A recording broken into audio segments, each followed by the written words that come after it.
Hello and welcome guys. দেখুন আজকে একটা আলু পটলের রেসিপি দেখাচ্ছি। প্রথমে কড়াইয়ে তেল দিয়ে দিলাম। এবার এই তেলেতে আমি আগে পটলগুলোকে একটু ভেজে নেব। একদম পোড়া পোড়া ভাজবো না, একটু হালকা হালকা করেই ভাজবো। এবার পটলটা দেখুন ভাজা হয়ে গেছে, তুলে নিলাম। ওই তেলেতে আমি আলুটাকে দিয়ে দিলাম। আলুটা ভাজার সাথে সাথে একটু আমি হলুদ দিয়ে দেবো, তাহলে আলুর কালারটাও সুন্দর হয়ে যাবে।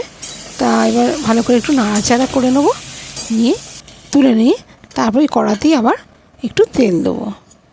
এবার একটু সামান্য তেল দিয়ে, এক পালাও না হাফ পালা দিয়ে তার মধ্যে ফোড়নগুলো দিয়ে দেবো, জিরে তেজপাতা লঙ্কা। এই ফোড়নটা হওয়ার সাথে সাথে যে পেস্টটা করে রেখেছিলাম এই পেস্টটা দিয়ে দেবো। এই পেস্টের মধ্যে আছে অনেক কিছুই, তা আমি বলছি। তা আগে দেখুন কীভাবে করছি। নিয়ে এবার আলুটা দিয়ে দেবো, পটলটা দিয়ে দেবো, দিয়ে এবার ভালো করে কষবো। কষে নিয়ে তারপর আমি জল দেবো। তা এটা একটু ভালো করে কষে নিয়ে করলে কী হবে, তরকারির স্বাদটাও খুব ভালো হয়। আর এটা আমি তো ঝোল ঝোল রাখবো না, শুকনো শুকনো নিয়ে না। আবার একটু আগে কসুরি মেথি দিয়ে দেবো আর একটু গরম মশলা দিলেই আমার তৈরি হয়ে যাবে আজকে পটল আলু ডালনা।